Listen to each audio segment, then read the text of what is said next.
Imagine you are standing on a crowded train. Right. You are commuting to work, and to kill time, you're playing one of those brightly colored puzzle games on your phone. Yeah, we've all been there. Exactly. You are just swiping around, matching shiny gems, hearing that satisfying little ding every time you clear a row. And in your mind, you are just engaging in some light, mindless entertainment. But what if I told you that, structurally speaking, the underlying architecture of that colorful app makes it the exact same genre of media as a 1940s political propaganda film? I mean, it sounds totally absurd on its face. Right. But when you actually peel back the interface and you look at the mechanics of intent, you realize that our mental map for interactive media is completely broken. We are just swimming in an absolute sea of gamified content, and we basically lack the vocabulary to sort it all out. Yeah, because when you turn on a television and see a news desk, your brain instantly knows how to process that. Or you see a couch and hear a laugh track, you know it's a sitcom. Exactly. Traditional media is clean, it's Yeah. categorized. Right, but the moment you pick up a game controller or open an app store, that mental map just disintegrates. You are bombarded by this chaotic wall of interactivity. Which is why we are turning to a genuinely fascinating paper sitting in the HAL Open Science Archive right now. Oh, yes. It was published in 2018 by a researcher named Julian Alvarez, and it's titled Analogies Between the World of Cinema and the Serious Game.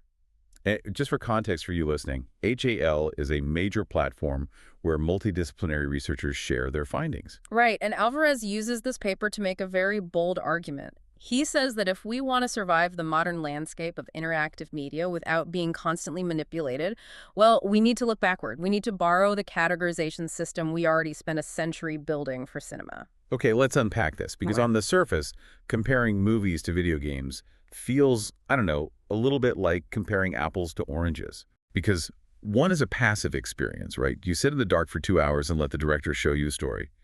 The other is highly active. You hold a controller, you make decisions, and the experience will not move forward unless you actually do something. Yeah, the mechanical input is totally different. So if we are building this bridge, where do we actually anchor it? Where do the massive explosion-filled summer blockbusters fit into the interactive world? So Alvarez anchors this with a very direct one-to-one correspondence table.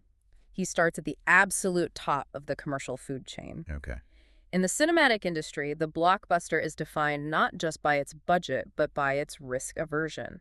Because it costs hundreds of millions of dollars to make and market, it is engineered to appeal to the widest possible global audience. It relies on established tropes, familiar pacing, sensory spectacle, that sort of thing. Exactly. And the direct structural equivalent in the video game industry is the AAA or AAA game. Wait, I need to push back on this mapping right out of the gate. Okay, go for it.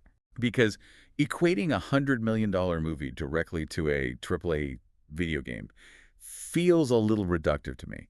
A blockbuster movie is, at most, what, a 3-hour commitment. Sure. But a AAA game is often a 60 to 100-hour interactive lifestyle. You are learning complex mechanics, managing inventories, building skill trees. How can Alvarez claim they're exactly the same thing when the mechanical interaction is so fundamentally different? Well, this raises an important question, and it cuts to the heart of what Alvarez is doing here. He isn't comparing the mechanical inputs. Oh, he's not. No, he is comparing the commercial and psychological intent. Both the blockbuster movie and the AAA game exist purely to provide high-end, frictionless entertainment to a massive audience. Ah, in order to guarantee a massive return on investment. Exactly. The intent is identical. When you buy a ticket to a superhero movie or buy a AAA action game, the underlying contract with the consumer is exactly the same. It's essentially, we have spent a fortune to make sure you are continuously stimulated and visually dazzled. Ah, I see. So it's about the invisible architecture of the media. Yes. Okay, so following that logic down the economic ladder, you move away from the corporate mandates and into, like, the independent film scene. Exactly. Independent films, or auteur cinema, are driven by a specific creative vision rather than a mandate to sell 1 billion tickets. Right, because the budgets are smaller. Right. The financial risk is lower, which means the creators can take structural and narrative risks that a major studio would never, ever greenlight. According to Alvarez, this maps perfectly onto indie games. Which tracks perfectly. I mean, the economic reality of an indie game studio allows them to experiment with bizarre gameplay mechanics or incredibly niche subject matter that a AAA publisher would instantly reject for being too risky. Exactly. But what about the extreme end of that spectrum? What about the cinematic equivalent of sitting in a tiny avant-garde theater watching a silent black and white film about, I don't know, the existential dread of a houseplant? In cinema, that's the art house film. And in the video game industry, Alvarez identifies the exact corresponding category. He calls it the art game or expressive game. Art game. That is a phrase that completely upends what most people think a video game is supposed to be. It really does, but it's a vital category. Alvarez specifically highlights a game called Passage, created by Jason Rohrer, as the textbook example of an art game. I don't think I've heard of that one. If you've never played it, Passage doesn't look like much at first glance. It's incredibly pixelated, almost retro, and it only takes exactly 5 minutes to play. Wait, 5 minutes? Yes, 5 minutes total. You control a little character, you walk to the right, you can find a partner, but as you walk, the screen literally narrows, and your character ages, and then eventually you die. The game ends. Ah, that doesn't sound very fun. And that is exactly the point. It's not designed to be fun in the traditional adrenaline-pumping way of a AAA game. Yeah. It is designed purely to be expressive. Oh, get it. The mechanics themselves, like the fact that you can only move forward, or the fact that finding a partner makes navigating narrow spaces harder, but makes the journey feel different. And the inevitability of the 5-minute timer. Yes, all of these mechanics evoke a specific philosophical point about the fleeting nature of human life. So the mechanics are the metaphor. That is brilliant. It really is. And it perfectly proves Alvarez's point about having the right mental map. Because if you boot up Passage expecting the dopamine hit of a AAA action game, you are going to be furious. You're going to think it's a terrible, broken game. Right. But if you walk in knowing it's an art game, you evaluate it the same way you evaluate a piece of modern art or an art house film. The expectation dictates the experience. Precisely. By giving you this framework, it instantly demystifies the media. You can categorize it the moment you encounter it. Yeah. But as we move forward in the paper, we have to acknowledge that pure entertainment, independent creativity, and artistic expression all share one common trait. They exist primarily for their own sake. They exist just for you to consume them. Okay, so what happens when we leave that territory? Because obviously, not all media is just sitting there hoping to be appreciated. Some media has an agenda. So what happens when the developer doesn't care about entertaining you and doesn't care about expressing their artistic soul? What happens when their only goal is to fundamentally change your behavior or teach you something? Well, this is where we cross the border into completely different territory. Alvarez introduces the concept of the serious game. Which, I have to say, sounds like a total oxymoron. Serious and game sitting right next to each other feels like a paradox. It feels contradictory until you look at its cinematic twin. Alvarez compares serious games to documentaries, and specifically to docufictions. Okay, docufictions. Think about the mechanics of a docufiction. It has a very specific job. The core mechanism is transmitting a utilitarian message. Maybe it's a historical fact, an educational concept, or a scientific warning. But it transmits that utilitarian message through a fictionalized dramatic narrative, right? Yes, it wraps the medicine in something palatable. Here's where it gets really interesting, because if we look at the structure Alvarez is laying out, he is basically creating an equation for media design. He states that a docufiction attempts to mix utilitarian content with a pleasant story. So, docufiction equals utility plus story. Correct. Following that exact same logic, a serious game must be utilitarian content plus pleasant play. Is the story what makes a movie the cinematic equivalent of a game's play? Yes, and what's fascinating here is how Alvarez isolates the core driving force of each medium to make this equation work. He uses this wonderful metaphor. He asks, what makes the salt of the medium? The salt. Oh, I love that. Right. What is the fundamental flavor that makes cinema, and games? For cinema, the salt is the narrative, the story being told. That is the essence of why we watch. So a docufiction uses the salt of cinema, the story, to deliver its utility. It makes learning history pleasant to consume through a story. Exactly. But if we want to build a serious game, we have to use the salt of the interactive medium. And the salt of a game is the play itself, the interactivity. A dopamine loop of challenge and reward. Exactly. Yeah. Therefore, serious games try to make utilitarian content pleasant to consult through play. So we have the medicine, the utility, and we have the salt, the play. But practically speaking, how does a developer actually balance that? It's tough. It feels like a very precarious high-wire act. If I'm designing a serious game to teach, say, complex mathematics to middle schoolers, and I put in way too much math, too much medicine, and barely any gameplay, The kids are going to realize they're just taking a digital math test and they'll quit immediately. Exactly. In that case, the salt isn't masking the medicine effectively enough. Right.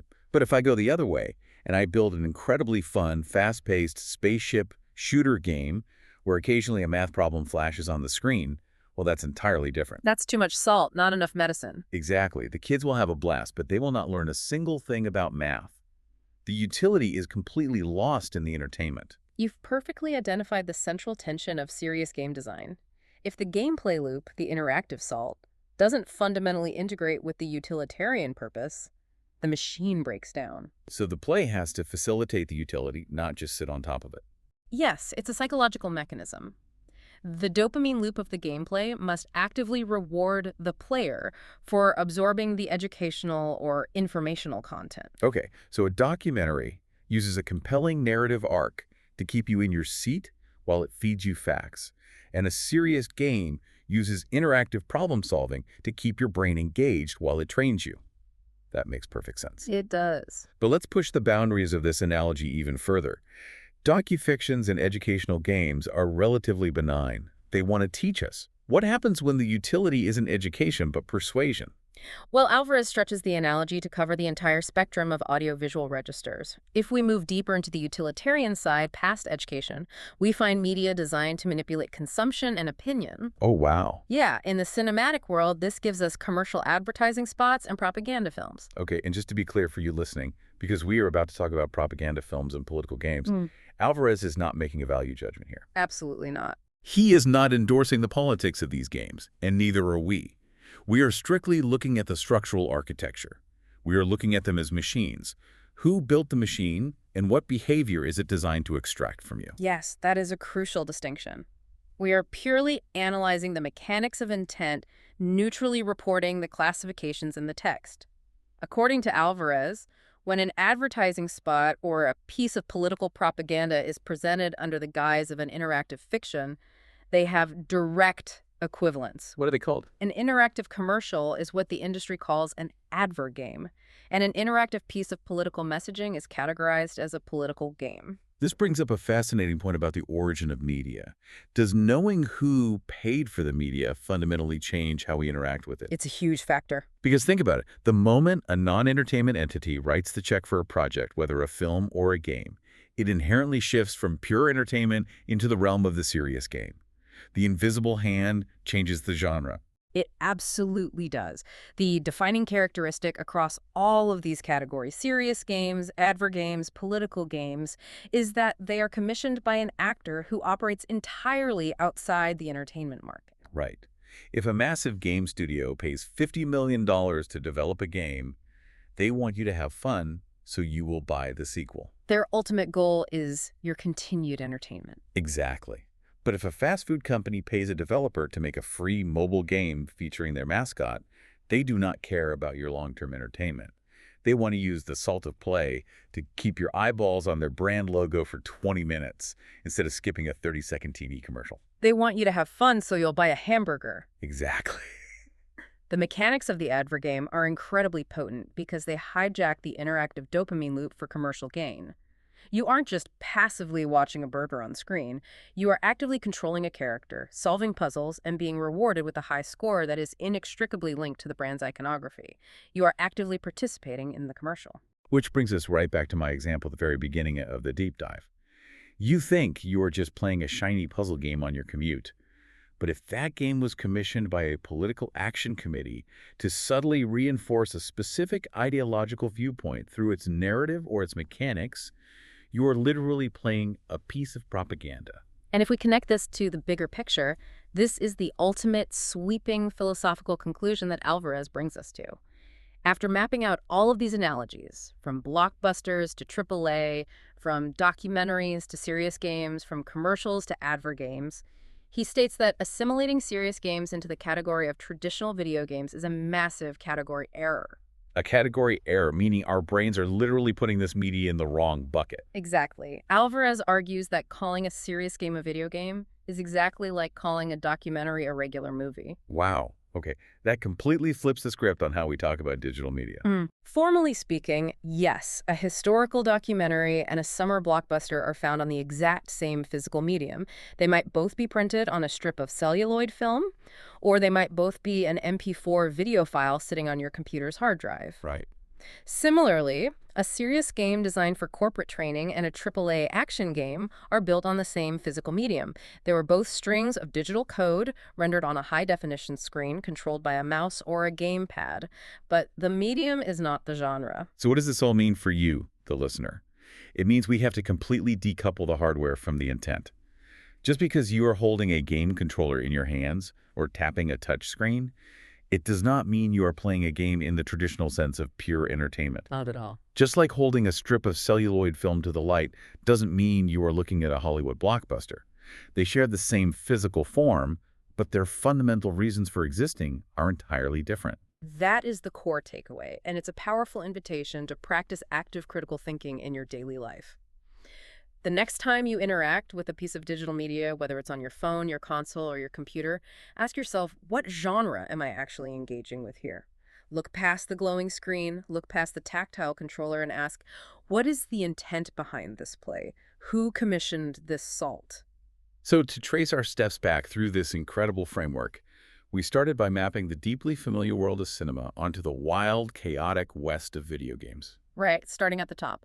We saw how the massive budgets and risk aversion of blockbusters perfectly mirror AAA games.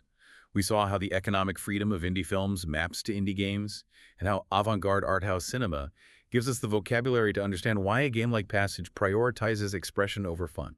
From there, we uncovered how the concept of the docufiction completely unlocks the mystery of the serious game, using the salt of interactive play to deliver utilitarian medicine, just as documentaries use the salt of story.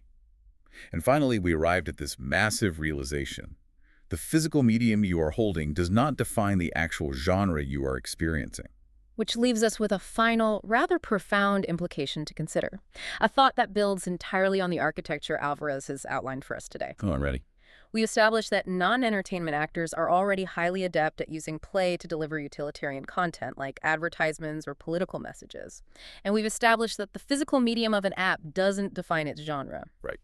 So what happens when the everyday utilities we are forced to rely on are banking apps, our workplace compliance training, our daily chores, our fitness trackers? What happens when they are fully commissioned and meticulously designed as serious games? Oh, that is wild to think about.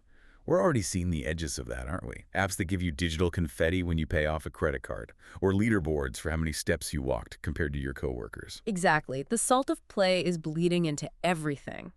Will there come a day when the boundaries completely dissolve, where you aren't just checking your account balance, but actively playing your finances?